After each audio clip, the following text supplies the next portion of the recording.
Sebagai seekor kucing, aku sudah lama menyadari bahwa para zombie meniru kita. Awalnya mereka hanya belajar berjalan dengan tertatih-tatih, tapi sekarang, mereka bahkan bisa mengetuk pintu dengan lembut. Pemilikku masih naif mengira bahwa tinggal di rumah sudah aman. Sampai aku melihat Bibi Zhang, tetanggaku. Padahal dia baru saja berubah menjadi zombie kemarin. Hari ini dia sudah bisa tersenyum ke lubang intip pintu. Yang lebih menakutkan lagi, aku melihat dengan mata kepalaku sendiri, dia membungkuk. Mengambil mainan kucing yang terjatuh dari lantai. Lalu mengayunkannya dengan lembut. Nah, lagi. Setetes cairan kental menghantam kaca jendela di sisi luar balkon. Aku berjalan ke tepi jendela. Ekorku bergoyang pelan. Bau busuk dan jelas tidak pintar. Makhluk-makhluk busuk yang berjalan dengan dua kaki ini sudah berkeliaran di kota ini selama 2 bulan 3 hari. Pemilikku melarangku melihatnya. Katanya makhluk-makhluk itu menjijikkan. Dan kalau dilihat terlalu lama bisa bikin mimpi buruk. Tapi dia tidak tahu bahwa aku sudah mulai melihatnya. Dan apa yang kulihat? Jauh lebih menakutkan daripada yang dia ketahui. Awalnya, mereka memang hanya bergerak lambat. Mengeluarkan suara haha dari tenggorokan, seolah-olah hampir kehabisan napas. Selain jumlahnya banyak dan tidak takut sakit, tidak ada yang istimewa dari mereka. Namun, kemudian, keadaan mulai menjadi aneh. Frekuensi mereka terjatuh berkurang. Meskipun gerakannya masih kaku, mereka sudah belajar menghindari rintangan seperti manusia. Sebagai kucing, kami secara alami tahu cara mengamati dan belajar. Ini adalah naluri yang tertanam dalam tulang, jadi aku segera menyadari bahwa makhluk-makhluk berbau busuk ini juga sedang belajar. Tuan selalu menganggapku sebagai anak kucing yang cemas dan polos. Mengira aku setiap hari selain makan dan tidur, mungkin hanya bisa melamun saja. Aku tak pernah membantah. Lagi pula manusia memang suka meremehkan. Petik 2. Kucing hitam, jangan takut. Ibu akan melindungimu. Kita kunci pintu dengan rapat, kita akan aman. Dia memanggilku hitam. Karena tubuhku hitam pekat, seperti bayangan yang tak banyak bicara. Dia tuan yang baik. Hanya saja kadang terlalu polos. Apakah mengunci pintu dan jendela sudah cukup aman? Dia tak melihat bahwa tatapan makhluk-makhluk itu pada kami sudah berubah. Tak lagi kosong dan bingung. Melainkan bercampur dengan sesuatu yang lain. Mungkin kami sudah lama terdeteksi. Ketakutan sejati dimulai saat ketukan di pintu. Sangat berirama, satu demi satu menghantam papan pintu rumahku. Aku bisa merasakan tubuh tuanku mendadak menegang. Tapi suara ketukan di luar pintu tetap tak berhenti. Dong dong dong. Tuan mengerutkan bibirnya. Dengan gemetar, dia mendekati lubang intip untuk melihat. Di luar pintu ada Bibi Zhang dari sebelah. 3 hari yang lalu, aku melihat dengan mata kepalaku sendiri, dia diserang oleh zombie saat masuk ke gedung. Tapi sekarang dia muncul di depan pintu rumahku. Mengulurkan tangan, dan mengetuk pintu berulang kali. Tiba-tiba suara ketukan itu berhenti. Bibi Zhang seolah menyadari sesuatu. Dia mengangkat kepalanya, matanya menatap lurus ke lubang intip. Wajahnya memunculkan senyuman yang sangat aneh. Melihat hal itu, tuanku mundur selangkah dengan kaget seolah tersengat listrik. Dia menutup mulutnya erat-erat, menggendongku, dan bergegas masuk ke kamar tidur. Sejak hari itu, tuanku memperkuat kembali pintu dan jendela. Dia menjadi semakin pendiam. Wajahnya pun semakin pucat. Kadang-kadang dia tidak berkata sepatah kata pun. Namun, yang benar-benar membuatku gelisah adalah kejadian pagi ini. Saat itu aku sendirian di ruang tamu, mengutak-atik tongkat mainan kucing dengan bosan. Kemudian aku berlari untuk minum air. Dan saat kembali, tanpa sengaja aku mendorong tongkat mainan itu ke tepi pintu. Saat aku mencoba mengaitkannya lagi, ujungnya sudah meluncur jauh keluar melalui celah pintu. Aku berjongkok di depan pintu, menunduk menatap beberapa helai bulu berwarna yang terlihat di luar. Pemilikku selalu bilang bahwa di luar pintu itu berbahaya, melarangku mendekat. Tapi, aku tetap tidak menahan diri. Mengulurkan cakar untuk menarik tongkat mainan itu. Tiba-tiba terdengar suara halus dari luar pintu. Aku langsung berhenti, menatap celah pintu itu tanpa berani bergerak. Detik berikutnya, sebuah tangan kaku dan kebiruan menjulur masuk melalui celah pintu. Gerakannya lambat tapi sangat tepat. Dia mengambil tongkat mainan itu. Bulu di seluruh tubuhku langsung meremang. Yang berdiri di luar pintu adalah Bibi Zhang. Dia memiringkan kepala, mengangkat tangannya dengan kaku, seperti cara tuanku dulu bermain denganku. Lalu dengan lembut memindahkan tongkat mainan itu ke tangan lainnya. Aku menatap celah pintu itu dengan tajam. Tubuhku mundur sedikit demi sedikit. Meniru gerakannya, meniru ekspresinya.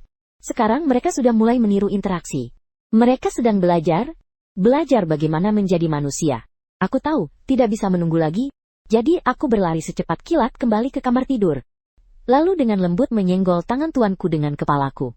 Dia menunduk dan menatapku. Si hitam. Apa yang harus kita lakukan sekarang? Aku tak bisa menjawabnya. Hanya bisa memberi isyarat agar dia mengikuti aku. Namun, saat aku sampai di ruang tamu, tak ada lagi suara dari luar pintu. Tongkat mainan kucing yang meluncur keluar dari celah pintu itu pun menghilang. Hatiku tenggelam. Lalu aku berbalik dan berlari ke teras. Melalui celah papan pintu, aku melihat keluar. Bibi Zhang entah kapan sudah berdiri di bawah, memegang tongkat mainan kucingku, dan mengayunkannya dengan lembut, kadang-kadang, sementara. Zombie lain yang mengenakan seragam satpam berdiri di sampingnya, sudut putaran kepalanya. Persis seperti manusia yang sedang fokus mengamati sesuatu. Tidak bisa menunggu lagi. Aku melompat dari balkon, dan bergegas ke depan pintu. Mulai menggaruk pintu lemari, dengan cakarku tanpa henti. Suara nyaring, itu seketika memecah keheningan di dalam ruangan.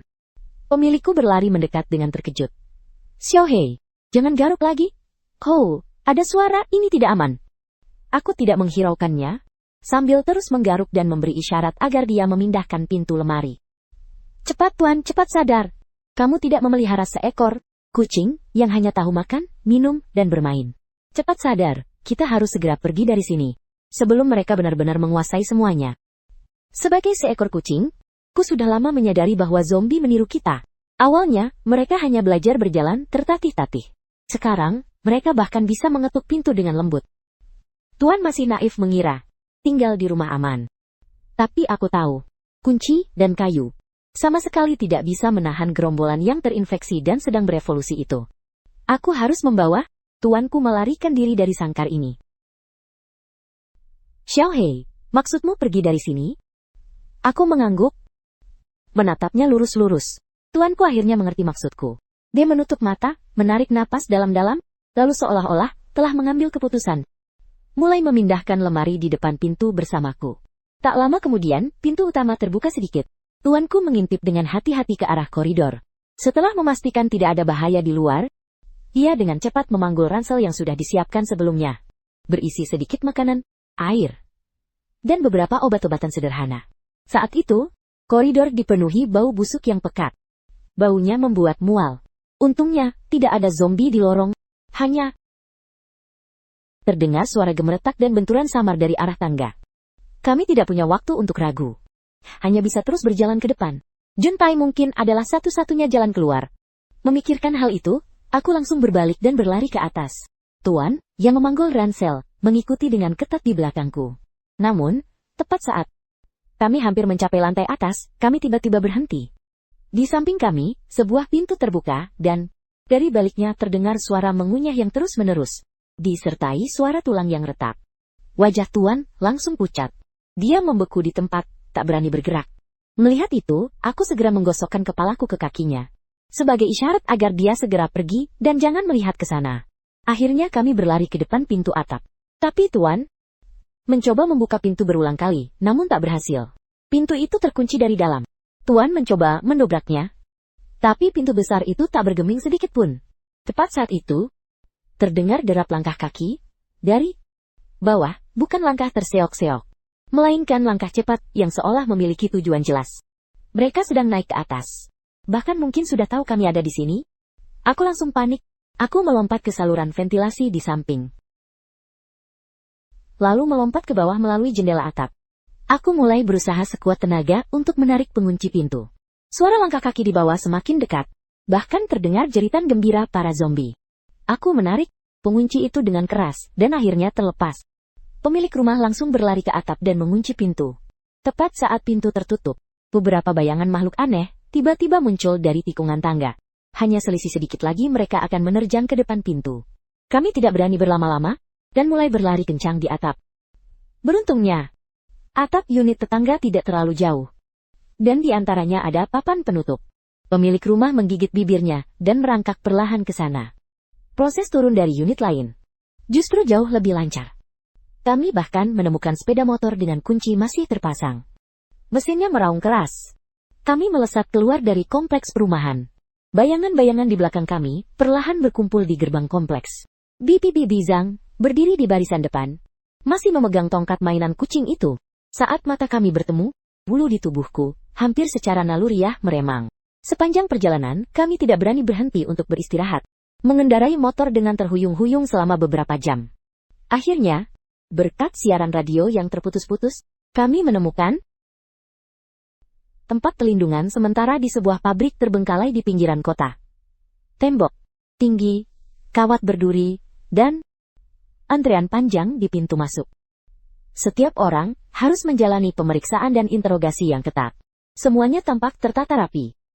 Pemilikku memelukku sambil hampir menangis. Xiao Hei, Ted aman. Kami kemudian dimasukkan ke dalam kandang hewan peliharaan sementara, dan menjalani pemeriksaan bersama pemilikku. Seorang pria berbaju putih dan bermasker yang tampak seperti dokter, memeriksa kami dengan cermat. Tidak ada masalah, selamat datang di Ark. Tempat ini akan menjadi rumah kalian mulai sekarang. Suaranya terdengar, teredam namun, entah mengapa membuatku merasa tidak nyaman. Bagian dalam tempat perlindungan ini, jauh lebih lengkap dari yang kubayangkan. Ada area distribusi makanan dan air, area istirahat yang tertata rapi. Bahkan ada pos medis sederhana. Wajah orang-orang memang penuh kelelahan. Tapi setidaknya sudah tidak ada lagi rasa takut dan putus asa akan kematian yang mengintai di luar sana. Pemilikku segera ditempatkan di sebuah bilik kecil, dan kami juga menerima beberapa perlengkapan dasar. Secara kasat mata, semuanya tampak tenang, tapi aku tetap tidak bisa rileks. Tempat ini terlalu normal hingga terasa aneh. Di luar jelas sudah kiamat, tapi di sini seolah-olah masih mempertahankan tatanan sosial yang berjalan dengan presisi. Pembagian pendaftaran, patroli, setiap orang menjalankan tugasnya masing-masing. Dengan efisiensi yang mengejutkan. Dan aku memperhatikan beberapa detail. Dokter, yang memeriksa kami, berjalan hampir tanpa suara, gerakannya terlalu lancar. Yang lebih aneh lagi, saat diperiksa, aku menyadari jari-jarinya dingin. Bau di tubuhnya juga aneh. Tidak ada bau keringat. Hanya aroma samar seperti campuran cairan desinfektan dan bau mayat. Di dalam tempat perlindungan ini, ada beberapa orang seperti dia. Mereka tersebar di kalangan manajemen dan penjaga. Tampaknya, tidak ada bedanya dengan orang biasa, bahkan terlihat lebih sempurna. Ekspresi mereka dikendalikan dengan tepat. Jarang ada fluktuasi emosi. Namun, tatapan yang sesekali mereka lemparkan membuatku merinding. Itu bukan tatapan orang normal. Itu adalah pengamatan dan penilaian murni yang tersembunyi. Pengamatan dan penilaian yang murni. Tatapan itu sangat mirip dengan cara Bibi Zhang berdiri di luar pintu, menatap lubang intip. Mereka mengamati semua orang. Hari ini adalah hari ke-31 sejak wabah zombie meletus. Aku dan tuanku datang ke sebuah tempat perlindungan tersembunyi, tetapi di sini dipenuhi dengan hal-hal aneh. Dokter yang memeriksa kami berjalan hampir tanpa suara. Bau tubuhnya juga aneh. Tidak ada bau tubuh manusia normal, hanya ada bau samar. Seperti campuran air desinfektan dengan bau mayat. Suatu malam aku berlari ke toilet, tapi saat melewati gudang, tiba ku dengar suara percakapan yang sengaja ditekan dari dalam. Itu dokter itu, bersama seorang pria, bertubuh tinggi. Petik 2, sampelnya belum cukup. Kita butuh lebih banyak data pengamatan dari fase aktif. Pastikan tahu kapan tim pembersihan berikutnya berangkat. Besok perhatikan seleksinya. Pilih yang reaksinya cepat. Dan kemampuan bertahan hidupnya kuat. Yang tersingkir langsung kirim ke labku. Oh ya, wanita baru yang membawa kucing itu. Indikator fisiknya sangat bagus. Daya adaptasinya juga kuat. Perhatikan dengan seksama. Pada saat itu, detak jantungku hampir berhenti. Tim pembersihan, tim yang tersingkir, laboratorium, perhatikan dengan seksama. Apakah ini benar-benar tempat perlindungan? Kenapa rasanya lebih seperti peternakan? Atau lebih tepatnya tempat percobaan? Para pengelola yang terlihat tidak berbeda dengan orang normal itu. Sama sekali bukan orang normal. Mereka mungkin adalah makhluk lain. Mutan yang lebih tinggi tingkatannya, lebih tersembunyi, dan lebih menakutkan, mereka sedang menyaring manusia-manusia berkualitas. Adapun nasib mereka yang tersingkir, aku sama sekali tak berani membayangkannya. Aku berlari secepat kilat kembali ke bilik. Tuan sudah tertidur saat itu. Wajahnya memancarkan ketenangan yang langka dalam beberapa hari terakhir. Aku panik berputar-putar di sampingnya, menabrakkan kepalaku padanya. Bahkan duduk di dadanya, berusaha memaksanya bangun. Tuan, bangunlah. Tempat ini mungkin lebih berbahaya daripada di luar. Tuan, dengan mata setengah terpejam membuka senter kecilnya. Ada apa, Xiao Hei? Begitu tuanku bangun, aku langsung melompat ke atas meja di sampingnya. Lalu menggaruk dinding dengan cakar sekuat tenaga. Sebelumnya kami sudah sepakat. Jika aku menggaruk dinding dan membawanya ke pintu, itu berarti situasinya sangat berbahaya. Dan kita harus segera pergi. Wajah tuanku langsung pucat. Dia segera bangun dari tempat tidur dan mulai mengemas barang-barang. Tepat saat itu, terdengar suara ketukan pintu yang mendesak di luar. Dengan ritme yang persis sama seperti saat ketika mengetuk pintu. Petik 2. Apakah Nonali sudah tidur? Bisakah Anda membuka pintu sebentar? Kami perlu melakukan pemeriksaan kesehatan darurat. Pemeriksaan darurat di tengah malam? Wajah tuanku langsung pucat pasi. Sinar senter bergetar lemah di tangannya yang gemetar. Pintu terbuka. Tubuhku menunduk sangat rendah. Tenggorokanku mengeluarkan geraman peringatan. Tuanku mengerti. Dia menahan ketakutannya, menutup mulutnya untuk menghindari suara. Tapi suara dokter kembali terdengar dari luar. Petik 2. Hanya pemeriksaan rutin, Lei. Cepat saja. Ini demi keselamatan penghuni lain di tempat penampungan. Tolong kerjasamalah dengan kami. Tuan jelas menyadari bahwa dia tidak bisa menghindar lagi. Dia dengan panik melirik sekeliling ruangan sempit itu. Di dalam hanya ada tempat tidur sederhana dan sebuah meja. Bahkan jendelanya pun tertutup rapat. Melihat itu, aku langsung berlari ke tepi tempat tidur. Dan menunjuk dengan cakarku ke celah. Pemilik mengerti maksudku. Dia menggigit bibirnya, dan dengan susah payah memaksakan diri masuk ke celah tempat tidur. Ruangannya begitu sempit hingga hampir membuat sesak napas. Tapi, ini satu-satunya tempat yang bisa kami gunakan untuk sementara menghindari konfrontasi langsung. Begitu aku berbaring di samping pemilik, terdengar bunyi klik pelan dari kunci pintu. Mereka memang punya kunci. Pintu dibuka perlahan, dan beberapa pasang sepatu seragam masuk. Suara Nonali, sang dokter terdengar di dalam bilik yang kosong. Dengan nada sedikit bingung, Tuan tidak menjawab. Dia meringkuk di bawah tempat tidur yang sempit. Sinar senter perlahan menyapu bilik itu. Aneh. Tadi jelas-jelas terdengar suara. Seorang penjaga meniup peluit. Suaranya kasar dan serak. Periksa di bawah tempat tidur, kata dokter dengan nada datar. Namun, hatiku berdebar kencang. Tepat saat sinar itu akan menyapu ke arah tuan rumah, ku tiba-tiba melompat keluar dari bawah tempat tidur dan menerjang nampan medis di atas meja. Diiringi suara kucing yang melengking dan menusuk telinga. Nampan itu terbalik olehku. Kekacauan mendadak ini berhasil menarik perhatian semua orang. Petik 2. Kucing sialan, umpat penjaga bersuara serak itu. Lalu berbalik dan menerjang ke arahku. Namun, berkat tubuhku yang lincah, ku melesat cepat di antara kaki-kaki meja, terus-menerus menabrak dan menjat. Uhekan barang-barang. Seluruh ruangan seketika menjadi kacau balau. Petik 2. Tangkap dia, jangan biarkan dia kabur. Perintah yang tegas terdengar Ewa. Dua penjaga segera mengepungku. Aku melihat celah kosong, dan melesat keluar dari sela-sela kaki salah satu dari mereka. Dia mau keluar. Cepat tutup pintunya, tapi sudah terlambat. Aku mendarat dengan mantap di koridor. Mengeluarkan suara melengking ke arah ruangan itu. Lalu berbalik dan berlari ke bagian dalam. Di sana ada gudang persediaan, yang juga disebut laboratorium oleh mereka. Suara dingin menghantam dari belakang. Diikuti langkah kaki yang mendekat dengan cepat. Setidaknya ada 2 orang yang mengejarku. Aku berlari sekuat tenaga ke depan. Jantungku berdebar kencang di dada. Aku tahu ini sangat berbahaya. Tapi, ini satu-satunya kesempatan yang bisa kuberikan untuk tuanku. Sebagai seekor kucing, aku sudah lama menyadari bahwa zombie meniru kita. Awalnya, mereka hanya belajar berjalan. Sekarang, mereka bahkan bisa mengetuk pintu dengan lembut. Tuan masih naif mengira tinggal di rumah itu aman. Sampai aku melihat Bibi Zhang, tetangga kita. Dia jelas baru kemarin berubah menjadi zombie, tapi hari ini sudah bisa tersenyum ke lubang intip. Yang lebih menakutkan, aku melihatnya membungkuk, mengambil mainan kucing yang jatuh dari lantai, lalu mengayunkannya perlahan. Ya, setetes cairan kental lagi, menempel di kaca jendela sisi luar balkon. Aku berjalan ke tepi jendela. Ekor saya bergoyang pelan. Bau busuk itu memang tak bisa dibilang cerdas. Makhluk-makhluk berdua kaki ini sudah berkeliaran di kota ini selama 2 bulan 3 hari. Pemilik saya melarang saya melihatnya. Katanya makhluk-makhluk itu menjijikkan, dan kalau dilihat terlalu lama bisa bikin mimpi buruk.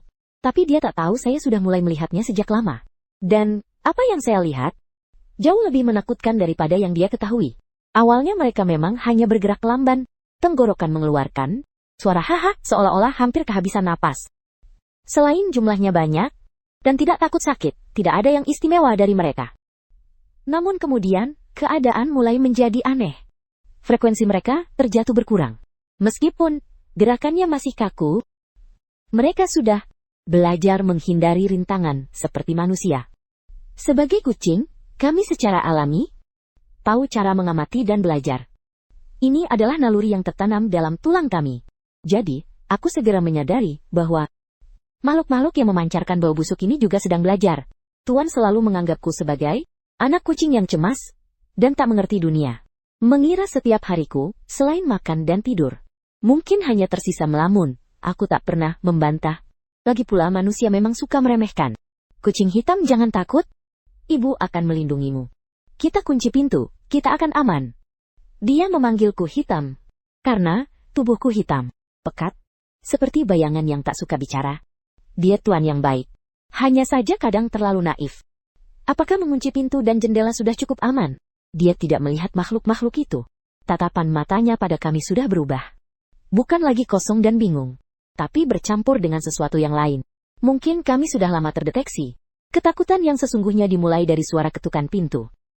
Sangat berirama, satu demi satu mengetuk papan pintu rumahku. Aku bisa merasakan tubuh tuanku tiba-tiba menegang.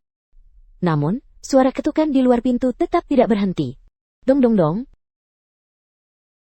Tuanku mengerutkan bibirnya. Dengan gemetar mendekati lubang intip untuk melihat. Di luar pintu ada Bibi Zhang dari sebelah. 3 hari yang lalu, aku melihat dengan mata kepalaku sendiri dia diserang oleh zombie saat masuk ke gedung. Tapi sekarang dia muncul di depan pintu rumahku. Mengulurkan tangan, dan mengetuk pintu berulang kali. Tiba-tiba suara ketukan itu berhenti. Bibi Zhang seolah menyadari sesuatu. Dia mengangkat kepalanya, menatap lurus ke lubang intip, dan memaksakan senyuman yang sangat aneh di wajahnya. Melihat hal itu, tuanku mundur selangkah besar, seolah tersengat listrik mundur selangkah besar. Dia menutup mulutnya erat-erat, menggendongku, dan dengan tergesa-gesa berlari ke kamar tidur. Sejak hari itu, tuanku memperkuat kembali pintu dan jendela. Dia menjadi semakin pendiam. Wajahnya pun semakin pucat. Kadang-kadang, dia tidak berkata sepatah kata pun. Tetapi, yang benar-benar membuatku gelisah adalah kejadian pagi ini. Saat itu aku sendirian di ruang tamu, bosan mengutak-atik mainan kucing. Kemudian aku pergi minum. Saat kembali, aku tanpa sengaja mendorong mainan kucing itu ke tepi pintu. Saat aku mencoba mengaitkannya lagi, ujung mainan itu sudah menjulur jauh melalui celah pintu. Aku berjongkok di depan pintu. Menunduk. Menatap beberapa bulu berwarna yang terlihat di luar. Pemilikku selalu bilang di luar pintu berbahaya. Melarangku mendekat, tapi aku tak bisa menahan diri dan mengulurkan cakar untuk menarik mainan kucing itu. Tiba-tiba terdengar suara halus. Aku langsung berhenti, menatap celah pintu itu tanpa berani bergerak. Detik berikutnya, sebuah tangan kaku dan kebiruan menjulur masuk melalui celah pintu. Gerakannya lambat tapi sangat tepat. Dia mengambil tongkat mainan kucing itu. Bulu di seluruh tubuhku langsung meremang. Yang berdiri di luar pintu adalah Bibi Zhang. Dia memiringkan kepala, mengangkat tangannya dengan kaku. Dan seperti yang biasa dilakukan tuanku padaku, dia dengan lembut mengganti posisi tongkat mainan kucing itu. Aku menatap celah pintu itu, dengan tajam. Tubuhku mundur sedikit demi sedikit. Meniru gerakannya, meniru ekspresinya. Sekarang mereka sudah mulai meniru interaksi. Mereka sedang belajar bagaimana menjadi manusia. Aku tahu, tidak bisa menunggu lagi. Jadi aku berlari secepat kilat kembali ke kamar tidur, menyenggol tangan tuanku dengan kepala. Dia menunduk menatapku, Xiao Hei. Apa yang harus kita lakukan sekarang? Aku tidak bisa menjawabnya, hanya bisa memberi isyarat agar dia mengikuti aku. Tapi saat aku sampai di ruang tamu, di luar sudah tidak ada suara apa-apa. Tongkat mainan kucing yang meluncur keluar dari celah pintu itu pun menghilang.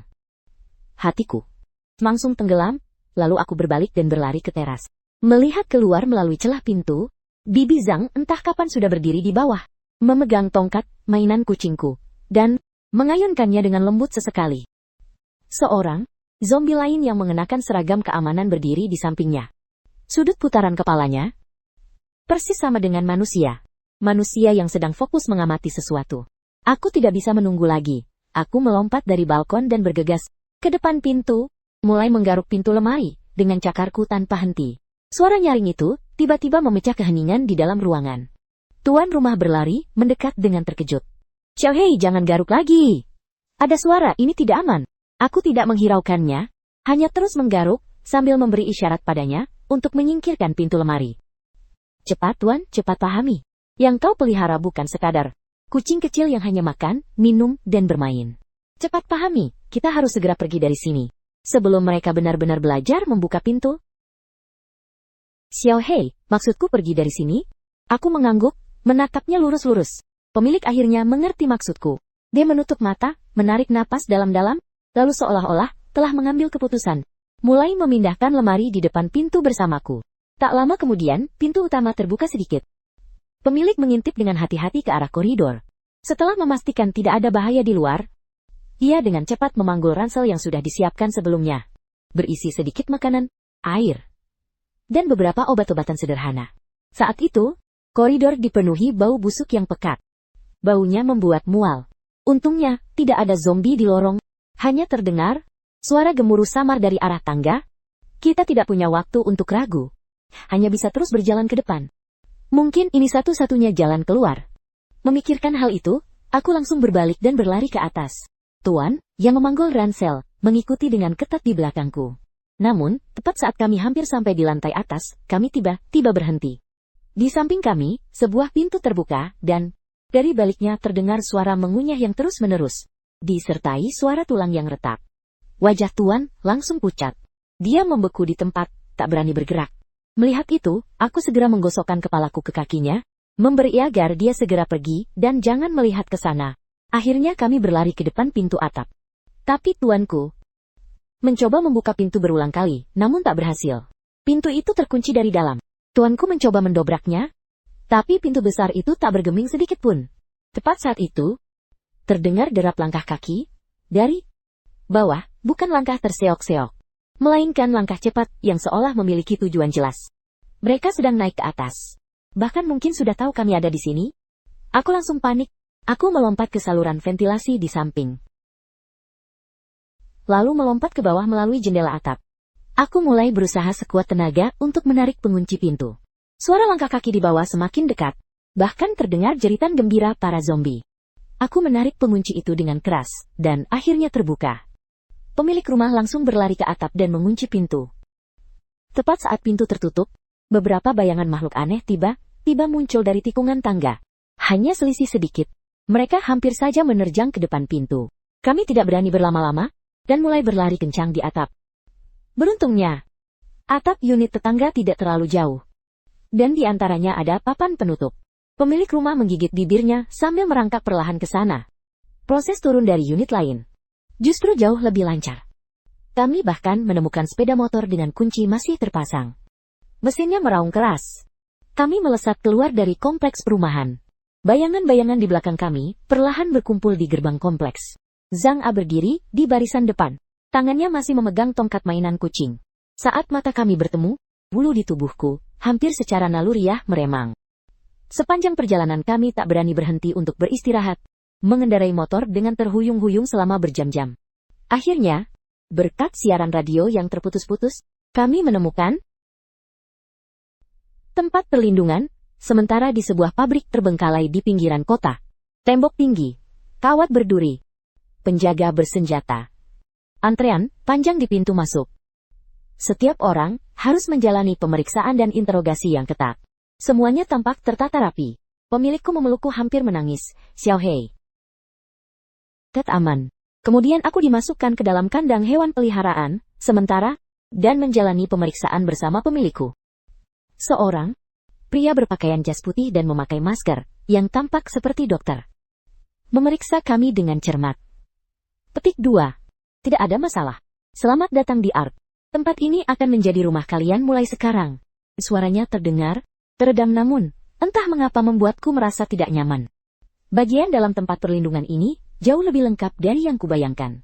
Ada area distribusi makanan dan air, area istirahat yang tertata rapi. Bahkan ada pos medis sederhana. Wajah orang-orang memang penuh kelelahan, tapi setidaknya sudah tidak ada lagi rasa takut dan putus asa akan kematian yang mengintai seperti di luar. Pemilikku segera ditempatkan di sebuah bilik kecil, dan kami juga menerima beberapa perlengkapan dasar. Secara kasat mata, semuanya tampak akhirnya tenang. Tapi aku tetap tidak bisa rileks. Tempat ini terlalu normal. Normal, hingga terasa aneh. Di luar jelas sudah kiamat. Tapi di sini seolah-olah masih mempertahankan tatanan sosial yang berjalan dengan presisi. Pembagian pendaftaran, patroli, setiap orang menjalankan tugasnya masing-masing dengan efisiensi yang mengagumkan. Dan aku memperhatikan beberapa detail. Dokter yang memeriksa kami berjalan hampir tanpa suara. Yang lebih aneh lagi, saat diperiksa, aku menyadari jarinya dingin. Dan bau di tubuhnya juga aneh. Tidak ada bau keringat. Hanya aroma samar seperti campuran cairan desinfektan dan bau mayat. Di dalam tempat perlindungan ini, ada beberapa orang lain yang serupa dengannya. Mereka tersebar di kalangan manajemen dan penjaga. Tampaknya, tidak ada bedanya dengan orang biasa, bahkan terlihat lebih sempurna. Ekspresi wajah mereka dikendalikan dengan tepat. Jarang ada fluktuasi emosi. Namun, tatapan yang sesekali mereka lemparkan membuatku merinding. Itu bukan tatapan orang normal. Itu adalah pengamatan dan penilaian yang murni-murni, yang tersembunyi di balik penampilan yang lembut. Tatapan itu sangat mirip dengan cara Bibi Zhang berdiri di luar pintu, menatap lubang intip. Suatu malam, aku berlari ke toilet. Tetapi saat melewati gudang, tiba-tiba aku mendengar suara percakapan yang sengaja ditekan dari dalam. Itu adalah dokter itu bersama seorang pria bertubuh tinggi. Petik 2. Sampelnya belum cukup. Kita butuh lebih banyak data pengamatan dari aktivator. Pastikan tahu kapan tim pembersihan berikutnya berangkat. Besok, perhatikan seleksinya. Pilih yang bereaksi cepat dan yang kuat. Yang tersingkir langsung dikirim ke labku. Selain itu, wanita baru itu yang membawa kucing, indikator tubuhnya sangat bagus. Daya adaptasinya juga kuat. Perhatikan dengan seksama. Pada saat itu, detak jantungku hampir berhenti. Tim pembersihan, tim penyortiran, lab, perhatikan dengan seksama. Apakah ini benar-benar tempat perlindungan? Kenapa rasanya lebih seperti peternakan? Atau lebih tepatnya tempat percobaan? Para pengelola yang terlihat tidak berbeda dengan orang normal itu sama sekali bukan orang normal. Mereka mungkin adalah makhluk lain. Mutasi yang lebih tinggi, lebih tersembunyi, dan lebih menakutkan. Mereka sedang menyaring manusia berkualitas. Adapun nasib mereka yang disingkirkan, aku sama sekali tak berani membayangkannya. Aku berlari secepat kilat kembali ke bilik. Tuan sudah tertidur saat itu. Wajahnya memancarkan ketenangan yang langka dalam beberapa hari terakhir. Aku panik berputar-putar di sampingnya, menabrakkan kepalaku padanya. Bahkan duduk di dadanya, berusaha memaksanya bangun. Tuan, bangunlah bangun. Di sini, mungkin, lebih berbahaya daripada di luar. Tuan membuka senter kecilnya, dengan mata masih mengantuk. Ada apa, Xiaohei? Begitu melihat Tuan bangun, aku langsung melompat ke atas meja di sampingnya. Lalu menggaruk dinding dengan cakar sekuat tenaga. Sebelumnya kami sudah sepakat. Jika aku menggaruk dinding dan membawanya ke pintu, itu berarti situasinya sangat berbahaya. Dan kita harus segera pergi. Wajah Tuan langsung pucat. Dia segera bangun dari tempat tidur dan mulai mengemas barang-barang. Tepat saat itu, di luar pintu tiba-tiba terdengar suara ketukan yang tergesa-gesa, persis seperti ritme saat Bibi Zhang mengetuk pintu sebelumnya. Apakah Nona Li sudah tidur? Bisakah Anda membuka pintu sebentar? Kami perlu melakukan pemeriksaan kesehatan darurat. Pemeriksaan darurat di tengah malam? Wajah Tuan langsung pucat pasi. Kinoru Temadon. Sinar senter bergetar lemah di tangannya yang gemetar. Pintu terbuka. Tubuhku menunduk sangat rendah. Tenggorokanku mengeluarkan geraman peringatan. Tuan mengerti. Dia menahan ketakutan di dalam hatinya. Menutup mulutnya agar tidak mengeluarkan suara. Namun, suara dokter kembali terdengar dari luar. Petik 2. Hanya pemeriksaan. Rutin, cepat saja. Ini demi keselamatan penghuni lain di tempat penampungan. Tolong kerjasamalah dengan kami. Tuan jelas menyadari bahwa dia tidak bisa menghindar lagi. Dia dengan panik melirik sekeliling ruangan sempit itu.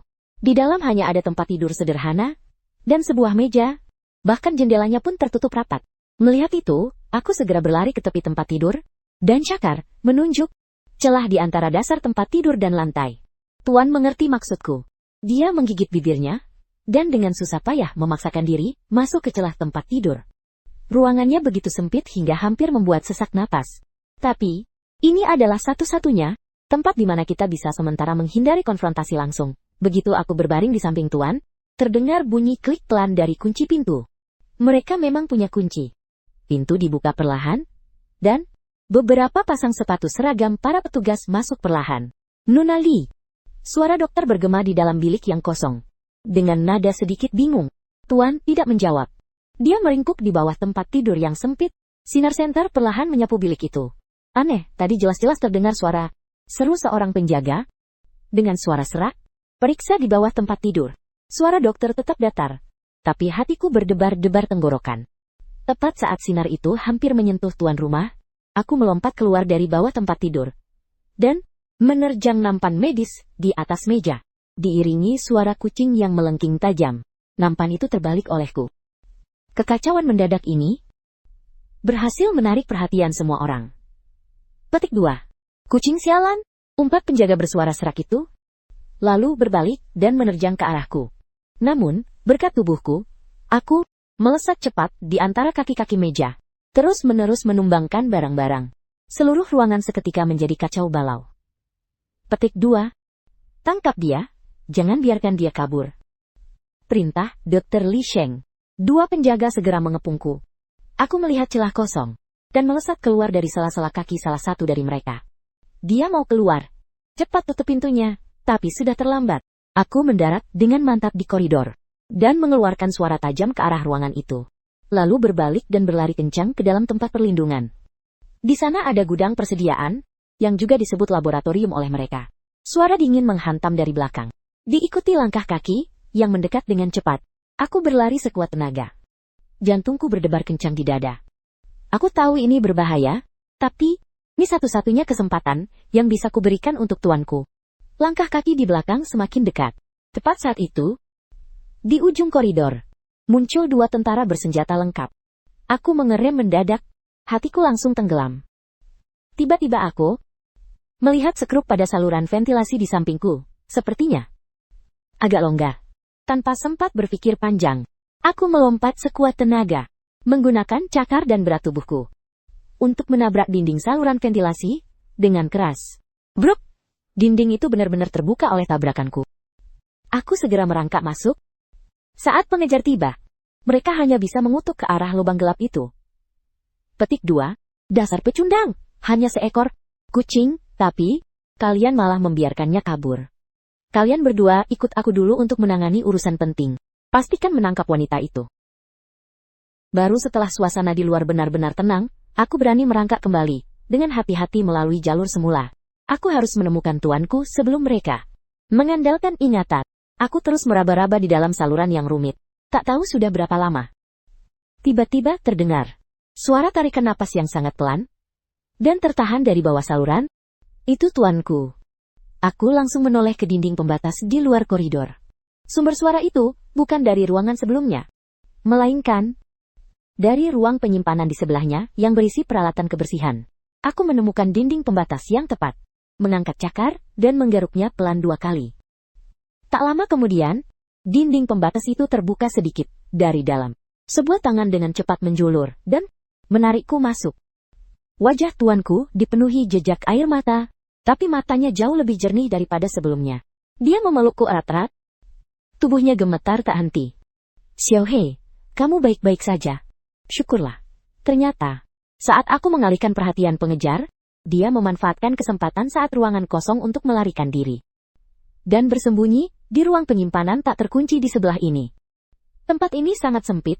Udara dipenuhi debu dan bau pembersih. Tuan mendekatkan mulutnya ke telingaku. Suaranya sangat pelan, kita tidak bisa tinggal di sini. Mereka segera akan melakukan pencarian menyeluruh. Pintu utama tempat perlindungan pasti dijaga ketat oleh keluarga Yan. Hampir mustahil keluar dari depan. Tepat saat itu, aku tiba-tiba teringat percakapan yang kudengar saat melewati gudang persediaan tadi. Tim pembersihan berangkat besok. Perhatikan seleksinya. Jika tim pembersihan akan keluar, pasti ada jalan keluar. Dan kemungkinan besar itu adalah jalur kendaraan yang relatif tersembunyi. Setelah memikirkannya, aku menggosokkan kepalaku ke tuanku dengan lembut, lalu berjalan ke pintu gudang barang. Aku menoleh untuk memberi isyarat agar dia mengikuti. Dengan perlindungan kegelapan malam, ditambah kepekaan penciumanku, Kami melintasi bayang-bayang tempat perlindungan beberapa kali. Kami selalu menempel di dinding sambil menahan napas. Baru kemudian melihat apakah berhasil menghindari pasukan patroli yang melintas di samping kami. Dengan cara itu, kami terus berputar-putar, hingga akhirnya menemukan sebuah garasi besar di belakang tempat perlindungan. Pintu rolnya setengah terbuka, dan di sampingnya ada pintu kecil untuk masuk keluar staf. Aku dan tuanku bersembunyi di balik tumpukan ban bekas, mengamati situasi di dalam dengan hati-hati. Saat itu, beberapa penjaga sedang memeriksa kendaraan. Jelas, mereka sedang tugas pembersihan setelah fajar. Jika menemukan apapun, prioritaskan pengambilan sampel. Kami mengerti barang sudah dimuat. Besok akan berangkat tepat waktu. Kata-kata barang dan sampel yang disatukan itu membuat hatiku terasa aneh. Tepat saat itu, bunyi sirene yang menusuk telinga, tiba terdengar dari dalam tempat perlindungan. Kempatik 2. Ada apa? Petik 2. Laporan. Penyerang ditemukan di zona pusat. Mungkin terkait dengan wanita yang melarikan diri sebelumnya Unyiwaleku Itasaiko. Petik 2. Begitu kata-kata itu keluar, perhatian para penjaga sepenuhnya teralihkan ke sana. Kesempatan bagus. Aku dan Tuan saling bertukar pandang, dan kami melihat ketegasan yang sama di mata satu sama lain. Maka, memanfaatkan kekacauan itu, kami menyelinap ke garasi, sambil menempel di dinding. Lalu bersembunyi di bawah sebuah truk yang ditutupi terpal. Tuan menggigit bibirnya, sambil memegang rangka logam di sasis. Tak berani bergerak sedikit pun. Tak lama kemudian, suara mesin meraung keras. Mungkin karena alarm yang tiba-tiba, konvoi berangkat lebih awal. Pintu gulung, perlahan naik. Truk pun bergerak, menyusuri jalan tersembunyi, meninggalkan tempat perlindungan Art. Angin dingin terus menerpa dari bawah truk. Kami menempel erat pada sasis yang berguncang. Tak tahu kemana tujuan kami, tapi setidaknya, kami berhasil melarikan diri dari jamur raksasa itu. Truk melaju sekitar setengah jam. Lalu kecepatannya melambat. Dari luar terdengar suara tembakan sporadis, disusul ledakan, yang semakin sering terdengar, seolah-olah ada yang mencoba menghadang konvoi ini. Detik berikutnya, truk tempat kami berada bergetar hebat. Ban sepertinya terkena sesuatu, dan bodi truk mengeluarkan suara gesekan yang menusuk telinga. Hingga akhirnya terhenti mendadak.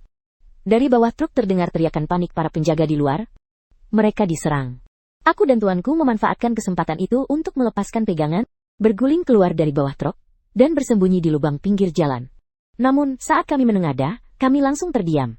Yang menyerang konvoi bukanlah zombie, melainkan sekelompok tentara berseragam kamuflase yang dilengkapi senjata canggih.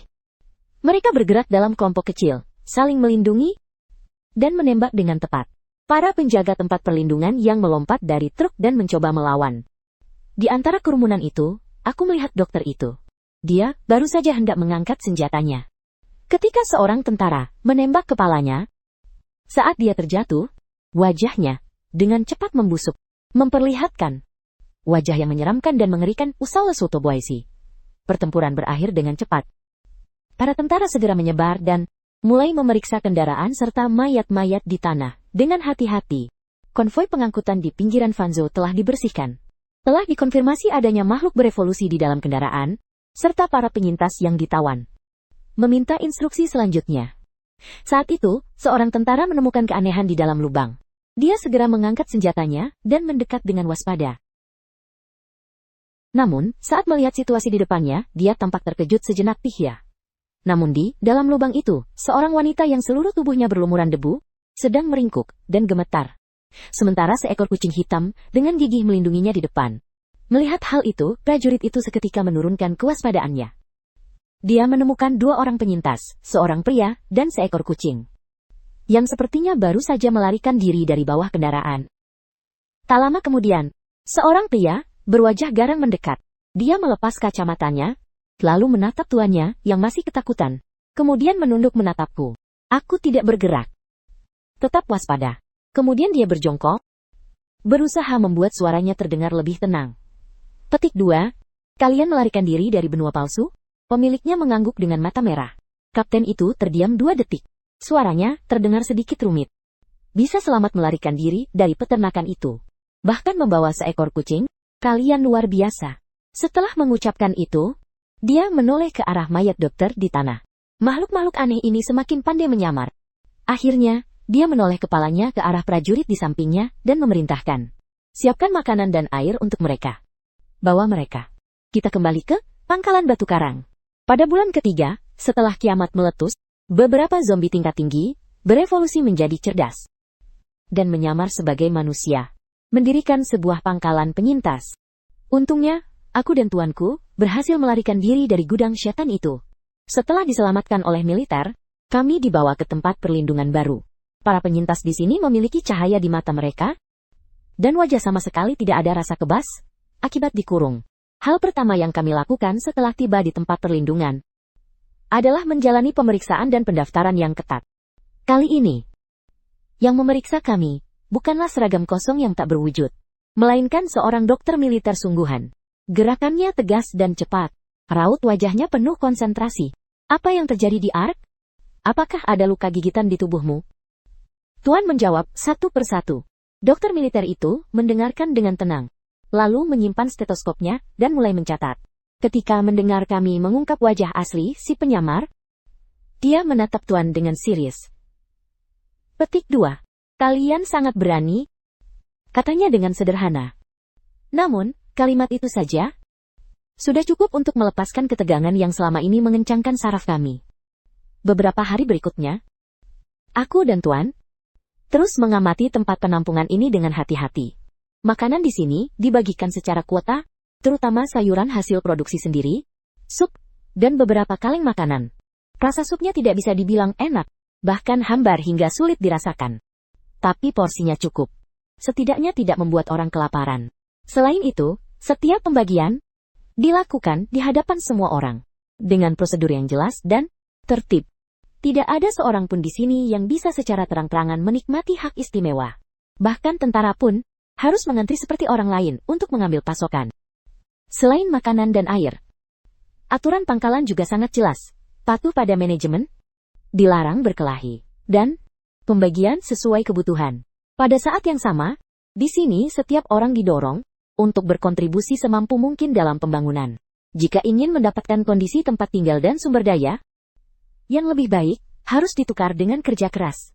Mereka yang memiliki kondisi fisik yang baik akan bergabung dengan tim patroli, atau ikut dalam misi penyelamatan. Di sini, tidak ada orang yang menganggur, tetapi juga tidak akan ada yang dipaksa ke jalan buntu. Mereka yang kehilangan kemampuan bekerja karena cedera, penyakit, atau usia lanjut, tetap mendapatkan jaminan hidup dasar. Mereka mungkin tidak hidup mewah, tetapi setidaknya tidak akan ditinggalkan begitu saja.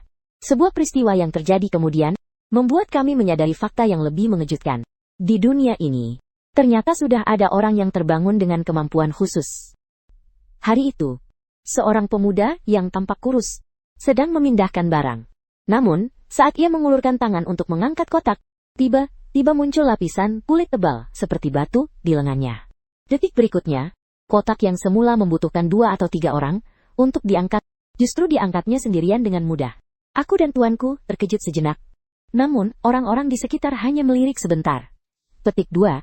Nanti saat memindahkan semen, kita andalkan kamu. Tidak ada rasa takut. Juga tidak ada penolakan. Perasaan itu lebih seperti semua orang sudah terbiasa dengan perubahan ini. Militer bahkan memiliki departemen penelitian khusus yang bertugas mencatat dan meneliti kekuatan-kekuatan ini. Namun sikap mereka selalu kooperatif, bukan mengendalikan. Seiring dengan semakin banyaknya hal yang kami lihat, saya dan Tuan pun perlahan-lahan beradaptasi dengan kehidupan di sini. Tuan segera mendapatkan pekerjaan di pangkalan, terutama bertanggung jawab atas perhitungan persediaan, perawatan awal para pedagang, serta beberapa pekerjaan administrasi. Pekerjaannya tidak terlalu berbahaya, namun memungkinkan untuk bersentuhan dengan bagian yang benar-benar beroperasi. Dan justru karena pekerjaan ini, kami mengalami suatu kejadian yang tak terduga. Hari itu, tim penyelamat membawa pulang seekor anjing mutan yang terluka. Konon, anjing itu ditemui di sekitar pangkalan rumput hijau saat menjalankan misi kecil melawan zombie. Makhluk itu berukuran sangat besar, taringnya menonjol, dan tubuhnya dipenuhi beberapa luka busuk. Namun, meski terluka parah, gerakannya tetap sangat cepat dan mengerikan. Saat menyerang, hampir tidak ada yang bereaksi. Akhirnya, tim penyelamat terpaksa menggunakan senapan bius untuk menaklukkannya secara paksa. Baru kemudian membawanya ke zona karantina pangkalan. Anjing mutan itu diikat dengan rantai tebal, terus membungkuk dan menggeram. rantai itu terus menegang seiring getarannya. Siapapun yang mendekat, dia akan langsung menggeram dan bahkan menyerang untuk menggigit. Namun, luka-lukanya sudah mulai memburuk. Jika tidak segera ditangani, bukan hanya dia sendiri yang akan mati. Tetapi, resiko infeksi juga akan menyebar dengan cepat. Dokter hewan yang bertugas saat itu, bukan tidak pernah berpikir untuk meningkatkan dosis anestesi, tetapi kondisi fisik anjing mutan itu terlalu buruk. Lukanya sudah terinfeksi parah. Jika dosis ditingkatkan, kemungkinan besar dia akan mati sebelum perawatan selesai. Begini tidak bisa terus, harus segera diatasi. Pemiliknya saat itu sedang menghitung persediaan medis di dekat sana. Mendengar kalimat itu, gerakannya tiba-tiba terhenti. Seolah-olah ada sesuatu yang menariknya dengan keras. Saat orang-orang di sekitarnya menyadari, dia sudah meletakkan barang-barangnya dan berlari menuju zona isolasi. Petik 2. Kapten, saya ingin mencoba, kata Chen Feng sambil menoleh ke arahnya. Petik 2. Nonali, dia sangat berbahaya, kata pemiliknya. Dia membuka mulutnya, tapi seolah mendengar sesuatu, dia tiba-tiba terhenti. Namun, menurutku, dia tidak sekadar marah. Dia sepertinya takut aku mendengarnya. Chen Feng tidak langsung setuju. Matanya menatap tajam ke arah kandang besi. Anjing mutan itu sepertinya juga menyadari sesuatu. Raungan rendahnya menjadi lebih keras. Namun Tuan tidak mundur. Melalui jeruji kandang, dia perlahan berjongkok di hadapan anjing mutan itu. Tanpa paksaan, tanpa mencoba mendekat, bahkan tanpa banyak bicara. Hanya bibirnya yang bergerak pelan. Dari jarak jauh, aku tak bisa mendengar apa yang sebenarnya diucapkan Tuan. Mungkin dia sama sekali tidak mengeluarkan suara. Namun anjing mutan yang semula gelisah dan liar itu, perlahan menarik taringnya, memiringkan kepala, dan menatap Tuan dengan mata bingung.